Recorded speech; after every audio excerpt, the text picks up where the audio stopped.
Fundación Apertura es cultura de gestión. Nos interesa un poco conectar este curso online que usted está desarrollando con lo que veníamos hablando con Juan Liach. ¿Cuáles son esas batallas que tuvo que dar Sarmiento en las que desplegó, bueno, su pensamiento y sus convicciones? Bueno, realmente desplegó batallas y específicamente en la educación que tenían que ver con la modernidad. Él quería implementar una serie de políticas públicas hacia la educación que digamos, que ampliaran la cantidad de ciudadanos que estuvieran alfabetizados. Eso él en el primer momento lo plantea, y de hecho él viaja a Estados Unidos en 2 ocasiones para conocer cómo era el modelo educativo específicamente del estado de Massachusetts, donde se encontraba una de las poblaciones más alfabetizadas del mundo. Primero lo hace como un enviado del gobierno de Chile, porque él era funcionario del entonces Ministerio de Educación, y luego como embajador argentino en Estados Unidos, y de hecho él durante sus 6 años de presidencia logra que más que se triplique la cantidad de alumnos primarios que había en Argentina. En 1869, en el primer censo que se hace en la presidencia de Sarmiento, ahí queda claro que solo el 21% de la población sabía leer y escribir. Con lo cual es muy difícil formar una república con ciudadanos cuando hay tan pocas personas que saben leer y escribir, y entonces el debate público se vuelve muy pobre y se vuelve algo limitado a una pequeña élite. Él lo que quería era precisamente expandir eso, la cantidad de personas alfabetizadas. También fue un gran entusiasta de la educación de las mujeres.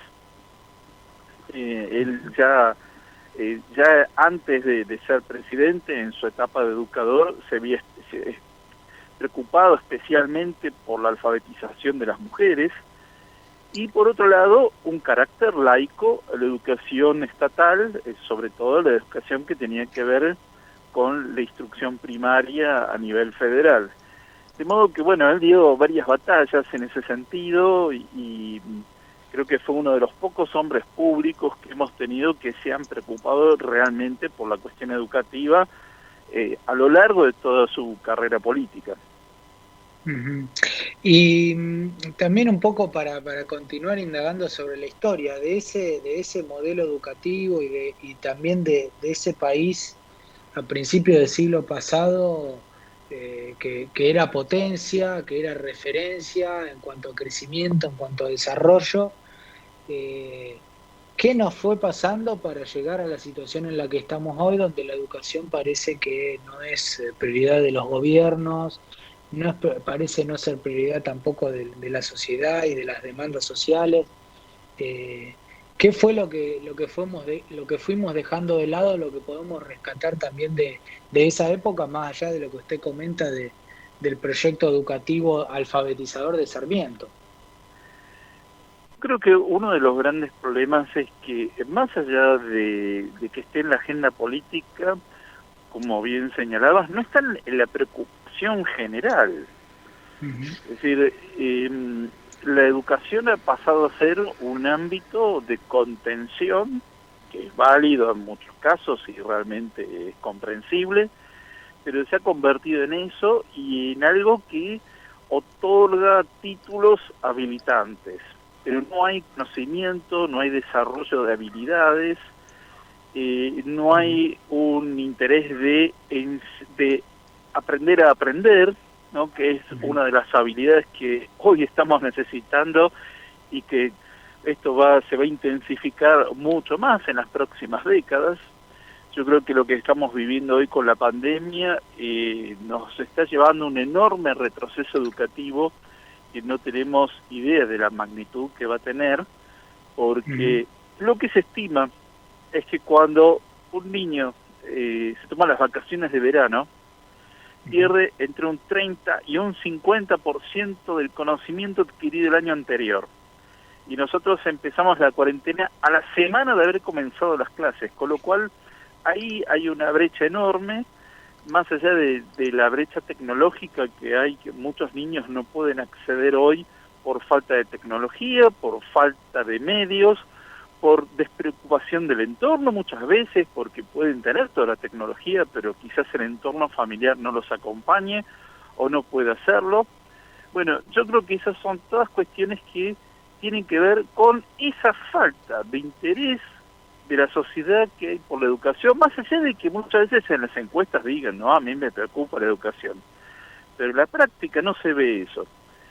Y por eso está ausente del debate público actualmente. Lamentablemente no hemos tenido políticas de Estado continuadas a lo largo del tiempo en la cuestión educativa, y de hecho hemos tenido varios experimentos educativos y de cambios de programas y de metodologías con cada gobierno, y esto no tiene la continuidad suficiente. No hay un contraste empírico de ver cómo esto está resultando, y por eso estamos retrocediendo en los estándares internacionales, porque nos enojamos con ese termómetro que son... Con las pruebas PISA, que fueron PISA, demonizadas. nos enojamos con el termómetro, pero es que estamos viendo que estamos cada vez más atrás con respecto a los países asiáticos, en donde sí es una gran preocupación. Hay un genuino interés social para que las personas se eduquen a lo largo de su vida. Y por eso son los países que tienen tantas patentes de invenciones por año. Ese no es resultado de la nada, es un resultado social, evidentemente, que hay un medio que impulsa eso. Bueno, nosotros no estamos teniendo eso, y no hemos tenido políticas públicas de educación y cultura continuadas, sino que lamentablemente lo que tenemos son algunos impulsos que no duran mucho en el tiempo, y eso genera un gran retroceso, lamentablemente. Ahora, ¿cómo llegamos a eso? Yo creo que esta problemática la tenemos sobre todo, yo creo que a partir de los gobiernos militares, de los gobiernos autoritarios que hemos tenido. Creo que hay también muchos sectores políticos que no les interesa que las personas sean educadas, que tengan apertura mental, que tengan pensamiento crítico, y que yo creo que hay una decisión de que haya una gran pauperización, no solo económica, sino también cultural, moral, educativa, para tenernos cada vez más embrutecidos, y de esa forma poder tener una pequeña élite que sea un 3, 4, 5%, y el resto una gran masa brutalizada, como ocurre en muchos países de América Latina. Nosotros hemos tenido movilidad social ascendente, y por eso esta discusión en contra de la meritocracia, en contra de la clase media, en contra del derecho de propiedad, en contra de las aspiraciones de progreso, y lamentablemente... Esto representado por mi hijo el doctor, ¿no? Era un poco el símbolo de la movilidad social ascendente. Bueno, sí, a ver, como dijiste al principio, yo tengo un doctorado. Mi padre tenía el primario y trabajaba en un almacén, y logra en una generación que su hijo tenga un doctorado. Es decir, y eso era algo típico de la Argentina, y yo no soy el único caso. O sea, eso era algo, la movilidad social ascendente, que, a ver, muchos europeos venían acá porque tenían eso. Es decir, podían obtener una propiedad, podían acceder a una propiedad, podían acceder a la educación para sus hijos. Bueno, nosotros hemos perdido en esta generación eso. Es decir, ni siquiera figura ya en el imaginario esa posibilidad de acceder a los estudios universitarios, porque además hay un medio que habla en contra de eso. Entonces, bueno, ahí tenemos un serio problema, y lamentablemente yo creo que hay sectores políticos que lo que buscan es eso, perpetuar una situación de pobreza, de miseria, que no solo es económica, sino también cultural y educativa. Eso justamente iba a la siguiente pregunta. ¿Esto va permeando en una cuestión, digamos, sociológica y cultural? ¿Se va modificando la cultura, si la entendemos como el sistema de principios, de valores, de creencias, digamos, eso está sufriendo, ¿no? Una modificación a la luz también del empobrecimiento educativo que va sufriendo la Argentina, ¿no? Sí, y eso va a hacer que nuestro país sea mucho más pobre todavía, en todo término, porque lo que se viene es un mundo en el que es cada vez más complejo, se va a requerir conocimientos más complejos, habilidades más complejas, y nosotros estamos simplificando, es decir, vamos exactamente en el camino opuesto. Y, a ver, para mí lo que tienen que hacer los próximos 5 años, nosotros tenemos que volver a tener un sistema educativo en el cual primero tenemos que tener una enorme cantidad de días de escuela para poder superar este bache que estamos teniendo ahora. Por lo menos 5 años van a tener, no sé, 300 días de clase, pero clases en serio, porque lamentablemente también estamos viendo y se está poniendo en evidencia que hay muchos docentes que están ocupando el cargo docente, pero no están preparados para eso. Lo hemos visto en esos programas públicos que se hacen en la televisión, que muchas veces no saben hacer cuentas, no saben escribir. Es decir, ya no es solo, la falta de adaptación a las nuevas tecnologías, que nos hemos adaptado todos, porque tanto profesores como alumnos lo hemos tenido que hacer y hemos ido aprendiendo sobre la marcha. Pero creo que hay una parte de la docencia que no está calificada para ocupar ese cargo. Entonces, eso hace que tengamos educadores que tienen ese título, pero no estén educando realmente. Por eso es otro de los temas que hay que empezar a plantear, que es la calidad de nuestros docentes.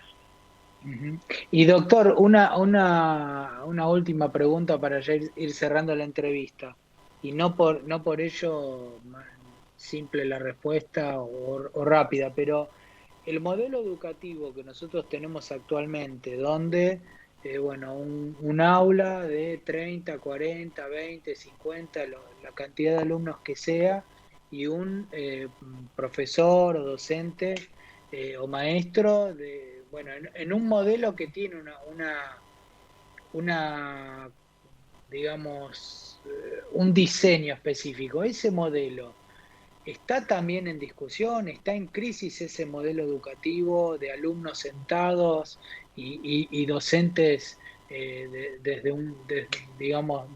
como en un modelo unidireccional.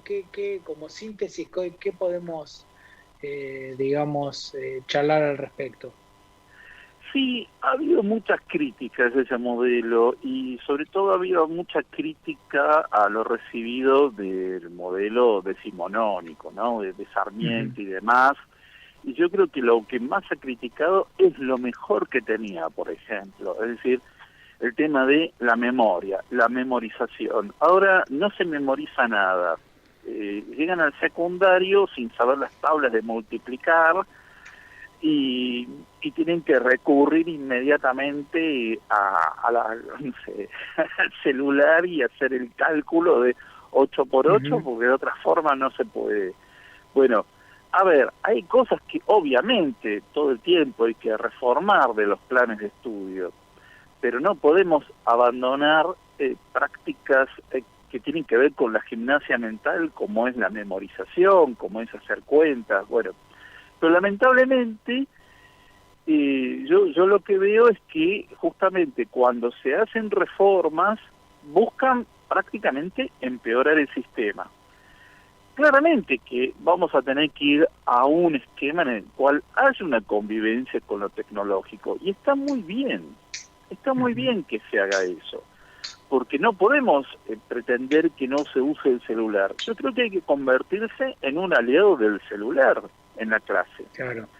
Y convertirse en un aliado de la computación, porque ese es el mundo que están viviendo. No podemos pretender, pero tenemos que ver cómo conciliar lo analógico con con lo digital, la computación, claro, y con el celular, porque ese es el mundo en el que vamos a estar viviendo, y es un mundo en el que vamos a tener más robotización, más automatización, y bueno, eso hay que incorporarlo al aula, evidentemente, y está muy bien que así sea, porque si no, claramente vamos a convertir a la escuela en algo obsoleto. Ujú. Bueno, doctor, muy interesante los conceptos. Nos quedamos sin tiempo, pero realmente nos interesa poder seguir conversando sobre estos temas con usted, así que seguramente lo volveremos a contactar. Desde ya agradecidos por su participación en Aire de Apertura. Bueno, muchísimas gracias. Fundación Apertura es cultura de gestión. Cultura de gestión.